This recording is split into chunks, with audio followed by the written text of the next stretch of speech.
All of you here know that.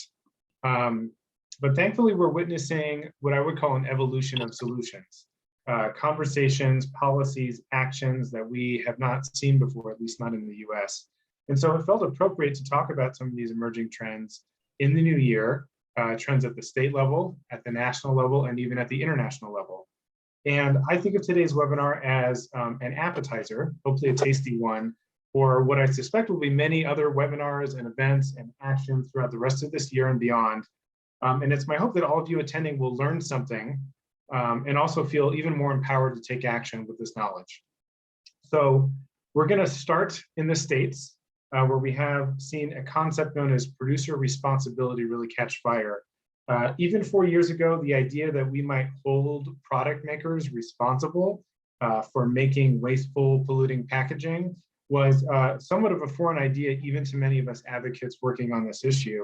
However, over the last couple of years in particular, this idea has gained momentum, especially in the dozen or so states that have already passed laws to limit particular single-use plastics, like single-use plastic shopping bags and plastic foam food containers. Those states have naturally wanted to go further and wanted to address single-use plastic more broadly. And so this year, at least a dozen states will be considering producer responsibility laws after the first two passed later last year in Maine and Oregon.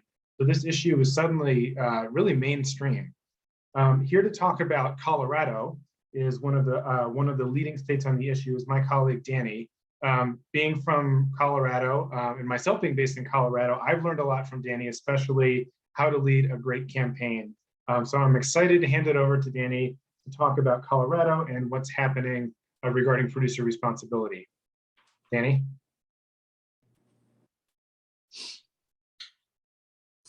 Danny or Danny?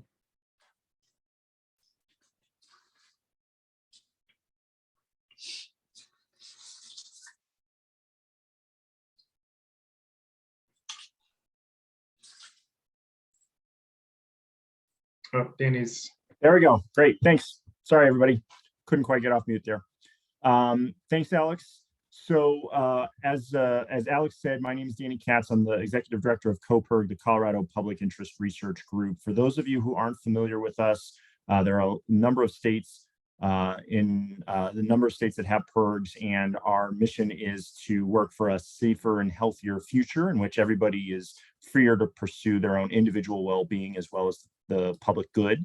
We work on a wide range of issues, one of which is in this zero waste space. And so excited to talk to you today about what's happening here in Colorado.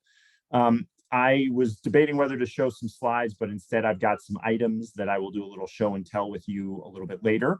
So let me just start by saying, I'm originally from Colorado. This is my 20th year working with the PIRGs and my 10th year working here in Colorado with COARE. And we've seen a lot of incredible progress, but if you want to do work in Colorado, I think there's two things you want to know to sort of set the stage. The first is that even though plastic pollution is oftentimes associated with coasts and with oceans, I think we are absolutely a huge contributor to the plastic pollution problem that we're seeing all around the world. We are a headwaters state, so we have some of the mightiest rivers in our country that start from Colorado. So we are certainly contributing to the ocean problem. But of course, plastic pollution is not just something that's in the oceans, not just a problem in the oceans. We see it in our communities every single day when you're out here. We're also, though, a green state, an environmental state that takes a lot of pride on that environmental record that we have and some of the incredible outdoor spaces that we have here. And so this is an important issue to be working on in a state like Colorado. The second thing I want people to know is that our recycling rate is abysmal. And I say that because even though what we're trying to do right now is reduce, when I was in school, I learned one of the most important things to do is just reduce the amount of stuff that we're drowning in, not just recycling it. The recycling rate is important because it's one of those stats. It's a figure that we have. And here in Colorado, our recycling rate is 15%, which means 85% of the waste we produce winds up in landfills or in our communities, whether it's our waterways or our parks or wherever it may be. Only 15% of the stuff we use actually gets recycled. And as I said before, we're about reduction right now, but that's an important stat, and it helps to galvanize the decision makers in our state to take action. So those are the two things I want you to know about Colorado. In terms of why I think we have such a poor recycling rate and why we need to take action, part of it is what we're all experiencing, which is we just produce way too much stuff. I mean, we're drowning in things, most of which we don't want. And I'll do some show and tell, like I said, in a second, of just the kind of packaging that comes with so many of the things that we're getting right now is just so unnecessary and just wasteful, especially because a lot of it, especially the plastic stuff, can't even be recycled. And so it's basically just being created so that it gets to, used once for a few minutes and then, quote unquote, disposed, but really it's going to be in our communities for hundreds of years. And so we started, 4 or 5 years ago saying, what are the things that we can do on that reduction front to really push back? And we've had some good success. Like many states here in Colorado, we helped pass a comprehensive bill that's going to phase out some of the worst single-use plastics. So things like single-use plastic bags that you get at the grocery store, or single-use polystyrene, kind of the softer styrofoam cups and containers. We're phasing those out in Colorado. We also were able to pass a bill that allows local communities to take action as well, which is kind of a funny statement because you would think local communities would be able to take action. But many, many years ago here in Colorado, the state passed a law saying local communities were not allowed. They were prohibited from taking action when it comes to plastic reduction and plastic pollution. And so we actually had to pass a law to overturn that. And so over the last few years, we've made some progress, but I think it's pretty clear it shouldn't be the responsibility of all of us to organize around single products and trying to get rid of some of the worst. We should have a system that can more structurally do that. And so we've decided we want to join this movement that's happening around the country that Alex hinted at, which is this producer responsibility movement, and really transforming the system so that we have the incentives in place to ensure that we're just not producing as much stuff to begin with. And to the extent we have that stuff that's coming to our state, it's getting reused or recycled. And so I'm going to tell you a little bit more about producer responsibility and what it's looking like here in Colorado. We just started our state legislative session. So between now and May, we have a chance of passing a bill to create a producer responsibility system. So let me go into a little bit of details. First, I mentioned again, we want to kind of reduce. So I, for this presentation, started looking around my house and was just kind of looking for sort of the examples to tee up what we're talking about. And so one of the things I found is, many of you might have this, but again, it's kind of like a food, little food squeeze that my 10-year-old daughter loves these and so uses. The food squeeze comes in a plastic container and it has a plastic top. And so with the current system that we have, I bought this, my daughter ate it, and now I'm responsible for figuring out, well, where does this go? I'm responsible as a taxpayer with my community to figure out, can we actually recycle this? And how do we get it to the marketplace so it can get reused? And, unfortunately, a lot of times these things aren't recycled. But to make matters worse, this didn't come with just this bit of packaging. There was also a box involved. So we got a big old box with a bunch of them. This particular product didn't come wrapped in shrink wrap, but how many products do? I mean, you have this, sort of shrink wrap that comes around the many different things that we have.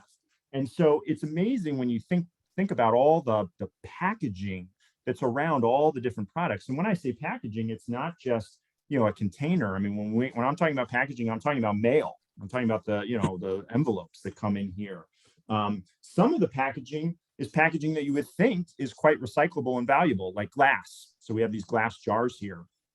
But in a state like Colorado, where the responsibility is wholly on the individual or the communities to figure out what to do with this, even something that's valuable like this, that's valuable like glass that can be reused and recycled numerous times, oftentimes isn't, because we have small rural communities that are then responsible for collecting this and transporting it and figuring out where it needs to go and getting it to the marketplaces. And so a lot of times, part of the reason our recycling rate is so bad in Colorado is because literally lots of people don't even have a place to put valuable recyclables or things that can be reused like glass. And so in our state of Colorado, a lot of our biggest cities don't even offer curbside recycling, much less some of the smaller rural communities. So we're in a state where we're being bombarded by packaging and stuff, but then we're responsible for figuring out what to do with it. And many of our communities have decided they don't have the resources or it's not a priority. And so most of it goes into a landfill. And so we want to transform the system, like I said, with this producer responsibility concept. And the concept is this. It's basically, instead of the responsibility falling onto our shoulders, the concept is to push the responsibility back onto the companies that produce these products. So if you're a company that produces toothpaste, or if you're a company that produces orange juice, or whatever it may be, you would have to take responsibility for the products that you're sending to our community. And the way we're envisioning that responsibility is financial responsibility. And so setting up a system where all those companies actually have to pay dues when they sell their products to our state. And those dues are set based on how much packaging you have. So if you have a plastic container plus a cardboard box plus plastic shrink wrap, you're going to pay more. And the hope there is we're starting to create incentives to reduce some of this unnecessary and unwanted packaging, whether it's plastic, whether it's paper, whatever it may be, just reducing overall. But then the second thing is we want those dues to be set to ensure that we're incentivizing the kinds of packaging that can be reused or recycled. And so if you're producing something that's like a plastic container that just can't be recycled or isn't very efficiently recycled, or if you produce something that has toxic ingredients in it that we don't want to be trying to recycle, that those things would have to pay higher dues. And that would hopefully create a disincentive or a mechanism, financial mechanism, to move us away from some of these products like single-use plastic that you associate, and move towards things that actually have a higher value. There was a study that found, if you look at our landfills in Colorado, there's about $100 million worth of valuable commodities sitting there, glass and aluminum and other things that we can reuse and recycle. I am most motivated by this reduction idea. I would love to see this producer responsibility system result in just less stuff. Less stuff means less of that environmental destruction on the front end to produce these new items. But I also have to say that when you're working in a state like Colorado, where recycling is still very much in the forefront of people's minds, we are taking advantage of that opportunity and helping connect the dots that this producer responsibility system can help with our recycling system as well. And the way it does, as I mentioned those dues earlier, I'm excited to have those dues set in ways that incentivize, the good, kind of reduction and higher quality, kind of products that we can actually reuse. But those dues, that money, will be used in our state to actually build out our recycling infrastructure. And what I mean by that is actually fund curbside recycling across the state, in a state that doesn't currently put much resources into that. And so that's actually where a lot of the momentum for this bill is coming from, because there are a lot of people in the state of Colorado who right now, they want to see a better recycling rate, and they're frustrated that they don't have those services.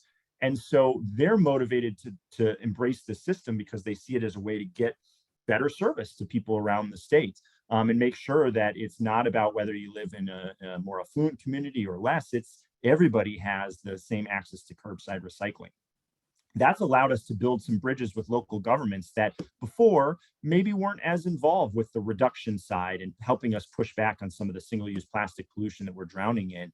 But we're seeing them come to the table and say, yeah, this system could be very beneficial from a recycling angle.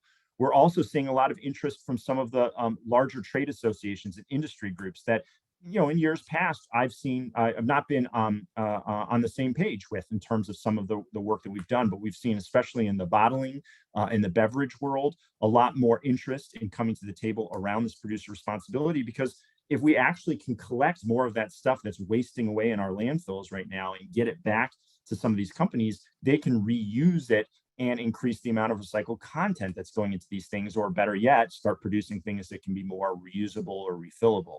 And so we're starting to see a very interesting coalition come together of local governments, of some business and industry groups, of environmental groups, community-based groups, recyclers, all coming together and saying, this producer responsibility system, when we transform Colorado, can really reshape how, not only we stop the overproduction of stuff, but to the extent we get stuff, we're getting it back to where it needs to go in a more environmentally friendly way.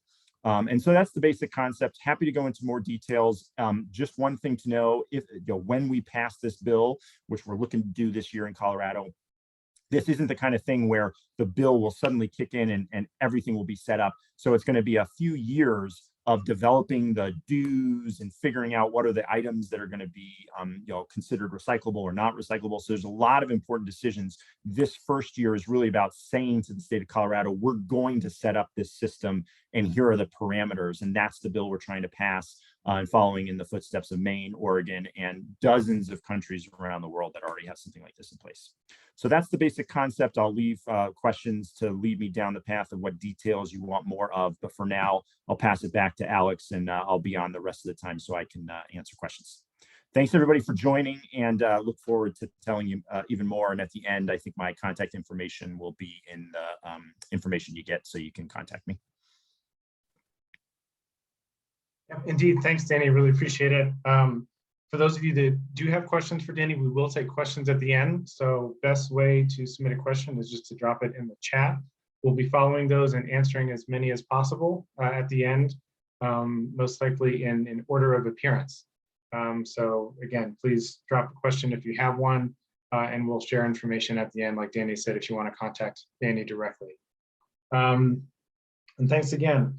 Next, we're going to move to the national level, and we're going to talk a little bit about what the current Biden administration is doing and not doing around plastic pollution. It must be said that previous administrations have frankly not really acknowledged the issue, or at least have not taken hard positions, vocally supported legislation, or most importantly, committed agencies to really address and perhaps regulate waste and pollution. Especially waste that is burned or waste that is now being converted into fossil fuels to be burned, facilities that plastic and fossil fuel companies are now pouring billions of dollars into. The good news is late last year, the Biden administration changed that and has started to acknowledge and announce intent to help solve the issue. One of the organizations that has been a leading voice for a long time, speaking out against harmful technologies, and also for waste reduction, is GAIA, which is an acronym for the Global Alliance for Incinerator Alternatives. And so I'm excited to introduce Toke, GAIA's new US Policy and Research Coordinator, to talk about some of the action and what's happening at the national level and what we might expect over the coming months. So Toke, if you're there, I will turn it over to you.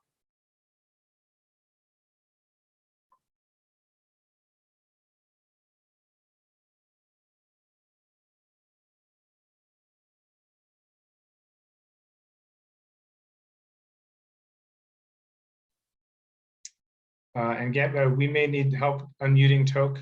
Yeah, perhaps. I couldn't find you. Sorry, Toke. Hey, all right. Thank you so much, Gabby, and thank you so much, Alex, and thank you, Danny. So my name is Toke Oyewole, and I work for GAIA. I'm the US and Canada Policy and Research Coordinator. So we do a lot of work around waste reduction and zero waste solutions, including the transition away from incineration and landfill. I'm going to share my screen and share my slide deck. Today, I'm focusing primarily on one, I guess, anti-solution, which is called chemical recycling, and it has a few different names. But in order to fight plastic pollution and environmental harms writ large, we need to be able to combat false solutions that are being promoted. And one of them is called chemical recycling. And we've done a lot of research, both at the national and the global level, on these projects popping up. In fact, in 2020, we did a report that showed that of the 37 facilities that are purporting to do chemical recycling, only 3 are operational, and that the industry's objective is more plastic to fuel projects. So just a bit of background information. The EU has defined recycling as turning something from the product back into a very similar product. But turning something from plastic into fuel is a degradation of the original product, so that is not considered recycling. But even beyond that as an issue of it not being recycling, burning waste is something that for decades has been recognized as something that's very polluting, resulting in the release of a lot of carcinogens and other toxins, and is contributing to both greenhouse gas emissions and the incentivization of continued waste production as opposed to switching to reduction and reuse strategies. And so there's a lot of use, like in the second point, plastic makers and consumer giants, petrochemical companies working together, in fact, to promote like, oh, this is a solution, chemical recycling. But what that does is allows fossil fuel companies to continue extracting and producing plastic because they're saying it could be turned back into plastic or something usable again in this circular economic system, which is actually thermodynamically impossible. We'll talk a little bit about that later. We recently advocated to push the EPA to make it a determination that chemical recycling facilities are in fact incinerators under the Clean Air Act. What has been happening at the state level prior to the EPA putting this proposed rulemaking forward late last year is that the American Chemistry Council and other industry partners are going to states, talking to people, talking to legislators, and having them put forward a few different types of bills to promote the expansion of chemical recycling. And I'll talk about what those bill forms look like. So again, this is incineration. It's burning, combusting waste. It might be different forms of waste. Sometimes they're tires, sometimes it's municipal solid mixed waste, sometimes it's exclusively plastic, but it's combusting them at high temperatures, and it's very harmful to the community in terms of air and water emissions, resulting in toxic byproducts. And again, they're perpetuating the need, perpetuating the generation of waste. And by the way, a lot of these incinerators rely on municipalities having put or pay contracts where if you don't put in a minimum amount of waste, you are forced to pay a penalty. So that is very counter to like any zero waste or waste reduction efforts that a city might claim if they have one of these like put or pay contracts.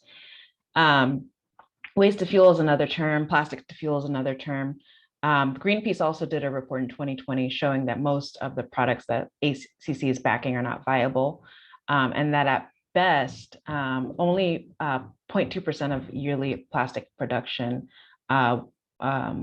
plastic would be transformed in this process, really incinerated in this process. And so this is increasingly being seen amongst advocates for what it is as a waste of money and a perpetuation of a toxic status quo. We have done legislative alerts and research, and this is all available on our website, noburn.org/chemical recycling resources. Yeah, so take a look at that. And I can drop the link in at the end as well. So we tend to see in states legislation announced in a couple different categories. There's a reclassification. So it's like this complicated way to say that like, if what comes out of chemical recycling is like whatever comes out of chemical recycling is not waste. So yeah, if it's used in chemical recycling, or if it's an output of chemical recycling, you can't call it waste. And then an exemption bill is like the same kind of thing, like pyrolysis and gasification facilities are not solid waste. Basically, industry is going into states introducing legislation to redefine what solid waste management and what these types of incineration are. And then exclusion, so that's kind of in the positive direction, these exclude bills in green. What this means is it's a step in the right direction in that legislators are appropriately acknowledging that chemical recycling is not recycling. And so the ones in red, the bad laws, are the industry attempting to push bills that make it so that these types of incinerators have fewer checks. And there have been many states in which these pieces of legislation have already been passed or have been introduced. This is a little out of date, but will be updated soon. And it's also on our legislative alert. So be on the lookout because it sounds good. You know, it's like recycling, ooh, circular economy, but it's not really what it seems. And in fact, there need to be inputs in addition to like the waste and the plastic going in, like additional fossil fuels for transforming it into whatever comes out, which tends to be oils, tars, and gases that are, so I mean, some could be utilized for energy, but oftentimes they need to be combined with additional additives. So recently we, so in addition to the EPA ruling, the DOE also recently announced that they will be funding chemical recycling. And so advocates have spoken up against this. They said $13.4 million will go towards these projects. Like, yay, it's circular economy, chemical recycling. But we said things like it's a waste of tax dollars, it's a false solution, and it's disingenuous to assert that these technologies are a real solution because they're in fact perpetuating our reliance on plastics and fossil fuels and polluting technologies. And this is the comment period I just talked about. And actually, we will probably need some support to ensure that our response and our ask is is listened to by the EPA. They were trying to decide how to regulate these facilities. Finally, given that the ACC had been pushing it in all these states for a while, and we, responded that they are incinerators and must be regulated as such under the Clean Air Act. This is like a kind of rare opportunity that won't come around again soon if they are not regulated under this rulemaking. Lawyers who've been working in this field for a long time are telling us like we don't know if it'll happen again in our lifetime. So it's really important that under this rulemaking they are designated as incinerators so they can be subject to the proper checks. Relatedly,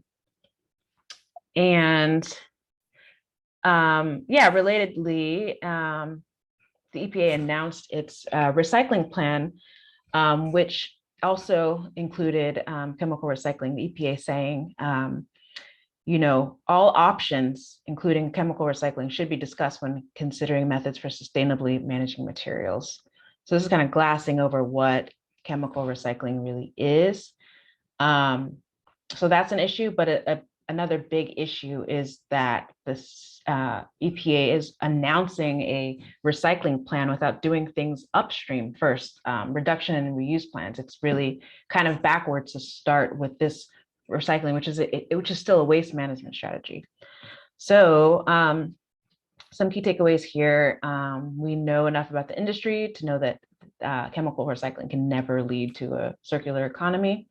Any technology that relies on continued plastic production upstream only adds the toxic and climate burden downstream.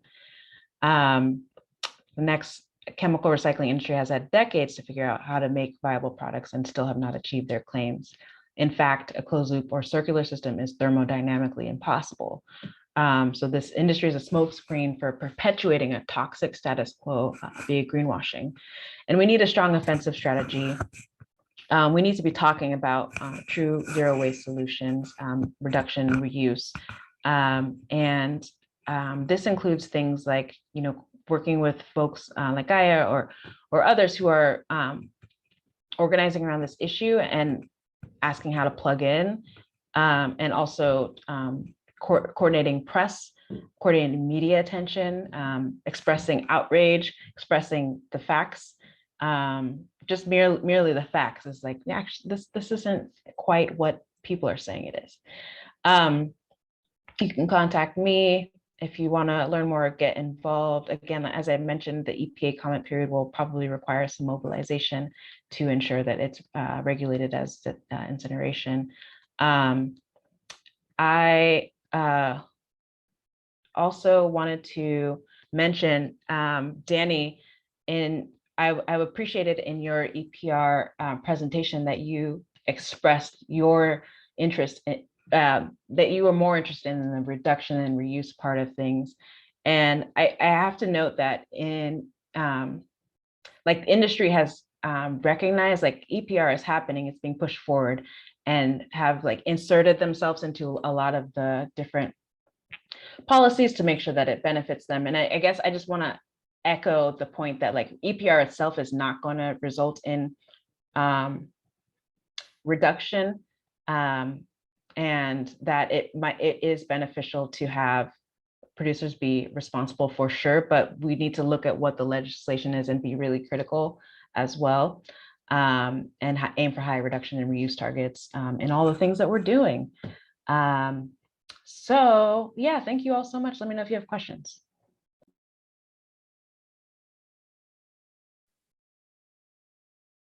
Great, thank you, Toke. And again, we'll have questions at the end, so we'll keep track of the chat. Those of you asking questions, and we'll get to as many as possible. Thank you again, Toke. Wonderful to hear from you. I encourage viewers to follow GAIA and continue to follow US PIRG for future opportunities to be able to take action and make sure that the administration, to Toke's point, does in fact regulate some of the dangerous technologies that were mentioned. And also to the other point, make sure that producer responsibility policies are well written and achieve the goals that we want, as is happening in Colorado. No law says that the Biden administration, for example, has to regulate chemical recycling technologies or any of these other dangerous technologies. So it really is up to us to keep up the pressure. And I'm sure GAIA and we as well will be looking to provide as many opportunities to you all to make sure that that pressure can be kept up. So finally, we're going to scale up to the international level. Before we do, I want to quick acknowledge the partners that helped put this series together. So you may have seen on the invitation that there are a number of organizations participating in the series, along with PIRG, Environment America, Waterkeeper Alliance, Plastic Pollution Coalition, Surfrider Foundation, Captain Planet Foundation, and League of Conservation Voters. Thank you to those organizations. Oh, and One More Generation, I forgot. Thank you to our partners. Finally, we're going to discuss multilateral action. And in past years, the US has not fully participated, shall we say, in some of the discussions aiming to limit waste trade, plastic pollution, and frankly, to just be nicer to other countries, as we are the world's leading waste generator and a pretty significant exporter.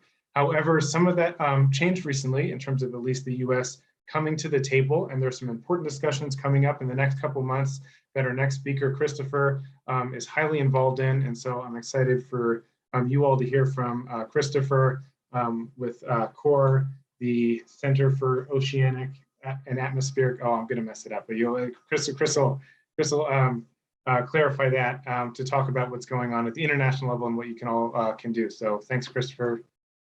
Go ahead. Thank you so much, Alex. And I believe that Gabby has my slides and was going to share those.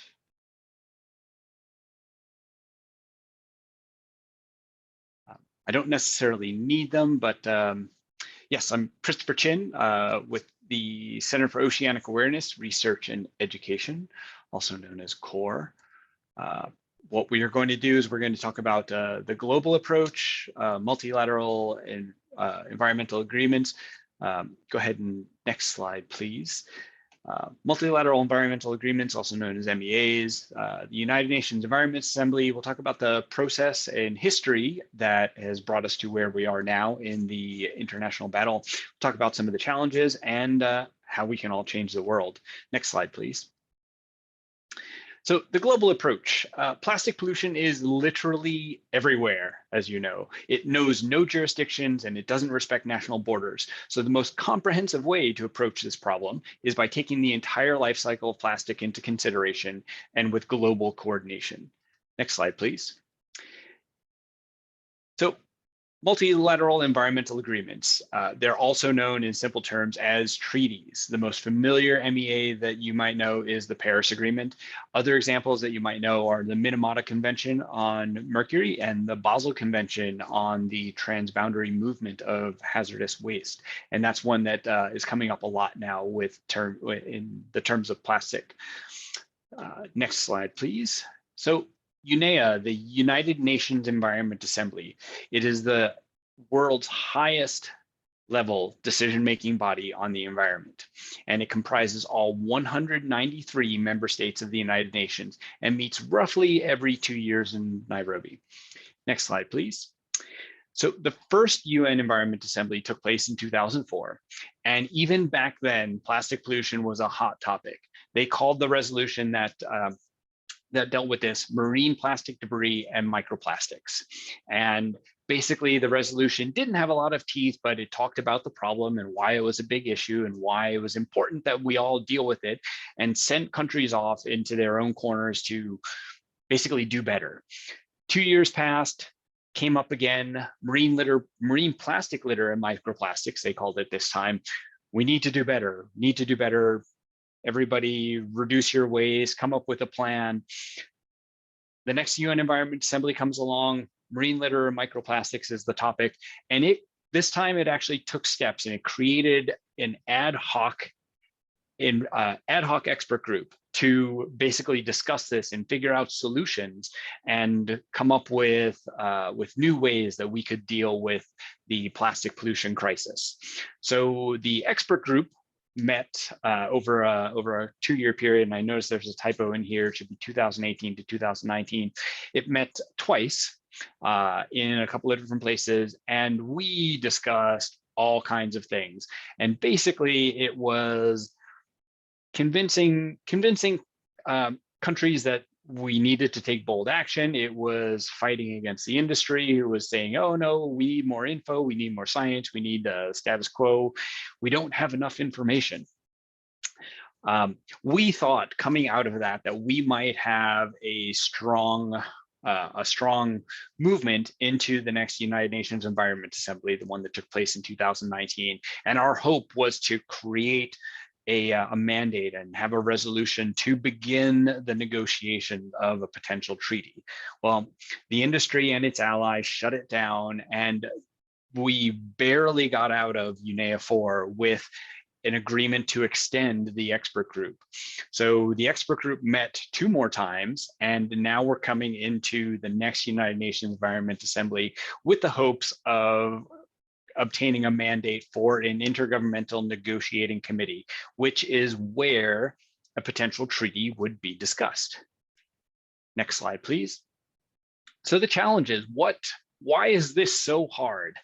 Well, the biggest challenge, honestly, is the petrochemical industry. They want to keep making money. They are not shy about it, and they are very duplicitous about it. As Toke was mentioning, we have all of these laws popping up. The American Chemistry Council is they're basically trying to make as much money as they can before things are shut down. And they don't care how they do it. They don't care who is harmed. We all know the dangers of plastic. We know that people are literally dying because of plastic pollution throughout its life cycle, and they don't care. They just want to keep making money. At the first 2 rounds of the expert group, we probably could have achieved a mandate for the INC at the last UNEA, and we would have been negotiating this new treaty now. And the only reason we're not is because the industry and its allies completely obstructed it. Interesting, the United States was one of those allies, and we would see them in the corner with the industry representatives, basically whispering in each other's ears, and the things that the industry would say would come out of the US delegates' mouths. It was rather phenomenal. It was extremely frustrating being based in the United States and seeing this and witnessing it. And as Alex mentioned, there was recently a change in the United States' position. In the past, they literally said that they would no longer attend any more meetings that involved or had the discussion of a treaty on the agenda, and they've refused it. They were boycotting it. But then November 18th this last year, the Secretary of State, Anthony Blinken, actually announced that they were pursuing and supporting a multilateral agreement on ocean plastic pollution. Now, one of the interesting differences here is that it's not just plastic pollution that they want to address, but ocean plastic pollution. They were very specific about that. So one of the issues there is now it's a very specific thing, and they're looking at garbage in the ocean basically, and not about the entire life cycle of plastic. So there's still a little bit of a battle going on. It's huge. The fact that they even supported the discussions of a treaty, a new treaty, it's life-changing, but still we're very, very targeted now on ocean plastic pollution. And there are two competing resolutions on the table for this upcoming UNEA. And one is authored by the governments of Rwanda and Peru, and have just about everything that we want in there. The mandate, the resolution for the negotiating committee is not entirely specific. That's what the committee is for. It's supposed to figure out the meat and bones in the treaty itself. But the other resolution that's out there, the Japanese resolution, is no joke. It's like a cut and paste version of the good proposal without the things that we really need. And interestingly enough, instead of addressing the life cycle of plastic pollution, it says it wants to work towards reducing ocean plastic pollution. So we do have a feeling that the United States may be leaning towards the Japanese resolution, considering its previous history of being so industry friendly. We did have a recent meeting with the State Department that we got them to agree that the life cycle approach was important. So we'll see where this goes, but it's important that we continue to express our interests and let people know, the people that will be making these decisions at the next UN Environment Assembly next month, that this is important. Next slide, please. So how are we going to change the world? Well, of course, as individuals, we eschew single use, and anything that has the term disposable on it, that's like a 4-letter word, and we're supporting reusables. If you represent an organization, please visit plasticstreaty.org and make sure that your organization is signed up to our call to action. If you're an individual, we're still developing the best way to coordinate efforts, but there are things that you can do. You can visit COARE.org/global policy, and we have some Twitter handles there for you to throw some information at. Basically, it's the Secretary of State and the Department of State and the Assistant Deputy Secretary, and that's how we can give some of our individual input there. And then the last slide is basically my contact info. If anybody wants, we welcome questions here when we get to the question answer section, but if you want to reach out or something occurs to you later, please feel free to ping me. Thanks.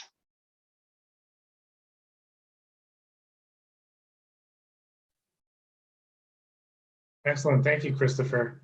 Great way to cap off this webinar. 3 excellent speakers. I appreciate you all, Danny, Toke, and Christopher.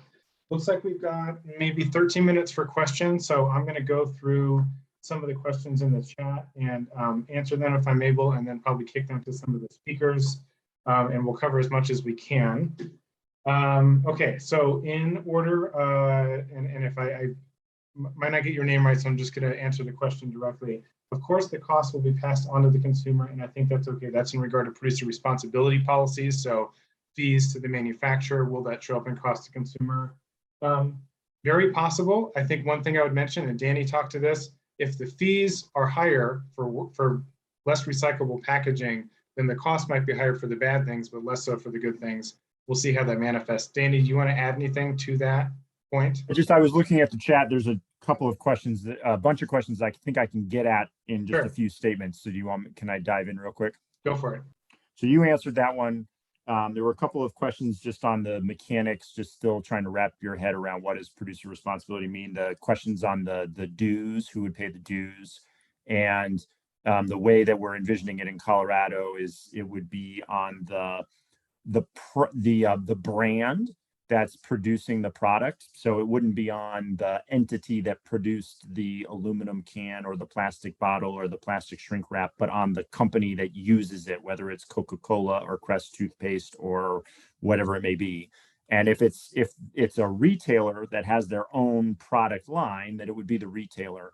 but generally like a grocery store would not be paying anything. It would be the products themselves, the brand names that would be paying based on how much packaging they use. So hopefully that clarifies some things. There's also just questions on how the system would be run. And we're doing a lot in Colorado to make sure that you can have the actual recycling process run by local municipalities. You can have refillable or reusable systems that are brought forward that would be part of the broader scheme and would sort of count in there. So it's not a one size fits all, one entity is governing and running the whole thing. And then some questions on just the recycling. There's always stories about the stuff I put in my recycling bin doesn't actually get to the recycling center or doesn't actually get recycled. And all I can say is, the world of recycling is it's a very complex market.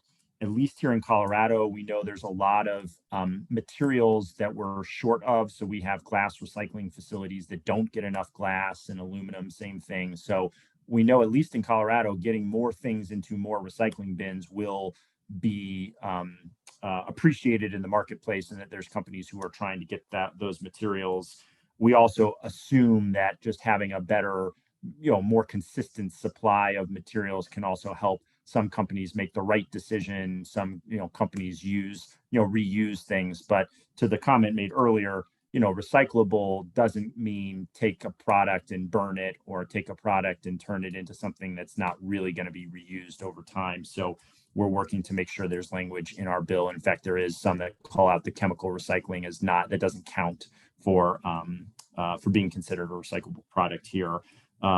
But in terms of our marketplace, it's a complicated marketplace in Colorado because it grew up we are the Wild West, where people are mostly allowed to do whatever they want, and thus a lot of people don't have recycling. Bottle bills, if you're in a state that has a bottle redemption program, that would also be allowed under this program, but there is some complications there because a lot of the bottle redemption systems are helping.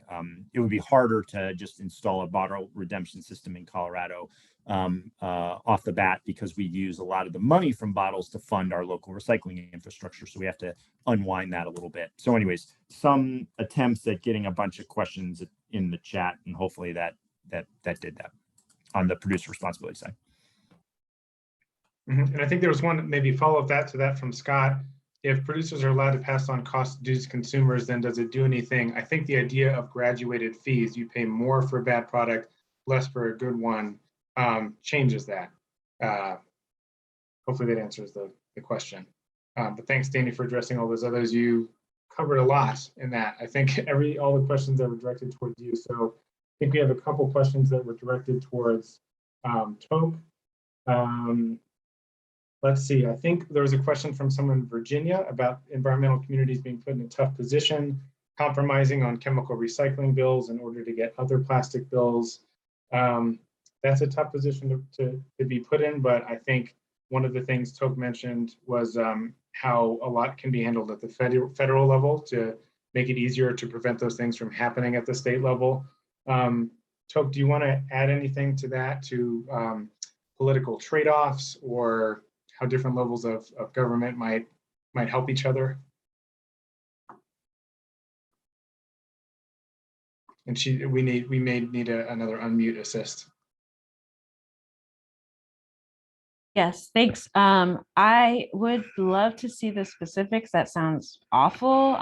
These trade-offs, the political games that are being played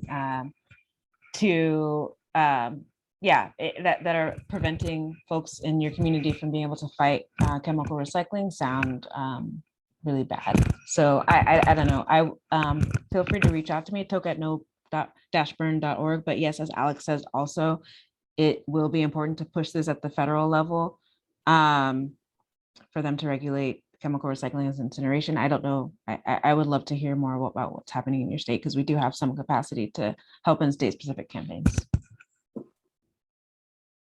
Great, thanks, Toke. And we'll be, by the way, all of the emails of the presenters will be sent out in a follow-up email. So if you want to get in touch with any of them individually, you will be able to. Good news. One other related question I wanted to address. if I'm understanding correctly, even when we send our plastic items to be recycled, they are not recycled, cannot be, but only into fuel. So I think to clarify, a very small amount of plastics are what they call mechanically recyclable. It's a different process. Things are shredded down and put back into plastic. I don't think any of us on the call would argue that's maybe the best case scenario, as you can only mechanically recycle plastics and certain materials a couple times. But it's not to say that all plastics are fated to become fuel or incinerated. In fact, it's the least recyclable plastics and often the most polluting plastics, foams, films, small things like, Danny talked about toothpaste tubes and utensils and straws. They're really hard to recycle things, are the ones that are most likely then to be sent to these sort of facilities. So even more of a reason to try to move away from the worst, most harmful items. So hopefully that clarifies a little bit. One other question for Toke that you answered in the chat, I appreciate this. Talk about incinerators and impacts on local communities. What are the most concerning chemicals being discharged into the air and water? So just to save time, I'm going to read Toke's answer. Lots of particulate matter, total and fine, sulfur dioxide, hydrogen chloride, oxides of nitrogen, carbon monoxide, lead, cadmium, mercury, and dioxins, dibenzophorenes, that's my, and some things that are currently regulated, but there are a lot of other chemicals of concern. So I'm not a chemist, but I'm guessing a lot of those things are pretty bad. And I would encourage you to read in the chat if you want to copy that and look into it more. I also know that GAIA has a lot of resources on their website about some of those chemicals, why they're bad, what they do to the human body. So I encourage you all to check that out. Okay, we've got at least one question, I think, directed towards Christopher, which is, why does the United States have such a hold over the UN? It seems they were able to dictate what will and won't be debated. Is this not a democratic body? That's a really great question, and I started to type, and I'm glad that that you were able to take me on audio so that I could answer it more succinctly. Yes, the United Nations is primarily a democratic body. However, the UN Environment Assembly, like the United Nations, operates on a consensus basis. So everybody has to agree, and that when it comes to language in the agreement, it's often the least common denominator that will finally get through. So in these cases, the United States has been kind of a stick in the mud, and they won't let this pass, and nope, that comma doesn't work there, or no, I don't like that word, and it's really been a pain, and they have really been obstructionist in the past. Interestingly enough, some of the smaller countries that might want to speak up, some of them are fearful for retribution. However real that may be, it's like standing up to a bully when you're the small kid. You may not want to do that. You may not want to show all of your cards. So some people, some countries, some member states don't stand up when we know that they're in trouble. Great, thanks, Christopher. We have a couple minutes left. One thing that I'm seeing a lot in the chat is people asking how they can take action. There are a number of ways you can take action at the state, local, and international level. I would start by looking at the organizations from the speakers and seeing what can be done there. Want to find out more about what's happening in Colorado, visit COPIRG, visit GAIA, and visit COARE, and feel free to get in touch with the speakers. One overarching action, I'm going to paste it in the chat right here, and we'll include it in the email, is a federal bill that many of us have supported for a couple of years now that really includes elements from all three of the speakers here today. It includes producer responsibility terms that Colorado is fighting for, and others, and really leading at the state level. It also includes terms to limit chemical recycling, and it includes some terms to direct the US to be a little bit better on the international level. So that's called the Break Free from Plastic Pollution Act. That link that I just pasted in the chat goes to our website to contact your senator. So there's the first step you all can take. If you haven't done that, I highly encourage you to do to take that step. It's worth mentioning that this bill really is kind of a wish list. It's all of the things that we want in a single piece of legislation. Will it pass this year in election year? I doubt it, but it's a great message to be able to send. It's got, I think, 150 co-sponsors at this time, so it is continuing to gain steam. And get support, and certainly that support helps then our efforts at the state level. It helps pressure agencies to regulate. It helps pressure the US to step up the international level as well. So there's one action that you can start, and then the rest, I think, I would just encourage you to reach out to the organizations of folks who spoke today. We'll include as much as we can in a follow-up email. Okay, I think that mostly gets to most of the questions. Some specific questions about local bag laws. I understand that some states are introducing thicker plastic bags labeled as reusable. Some people are switching to paper, which means cutting down trees. Just know that a lot of municipalities and states are looking at those concerns, and a lot of newer laws, I think Colorado in particular, addresses some of those things by putting a small fee on paper bags to encourage people to ultimately switch to reusables, and putting limits on plastic bags such that you can't circumvent the rules and get around it by making a thicker plastic bag. It addresses all film plastic bags. So we're learning from our mistakes is what I'm saying, and getting better with each year. That's kind of the whole message of this webinar. New year, new actions, new solutions. We're growing in 2022. So with that, at the hour, I want to close the webinar. Thank you all for joining. Again, look out for an email and feel free to reach out to any of the speakers. Thank you, Danny. Thank you, Toke. Thank you, Christopher. Thank you for Gabby for helping us put this together. And thanks to all of you and the organizations who helped put this series on. We look forward to seeing you at the next one. Cheers. Thanks.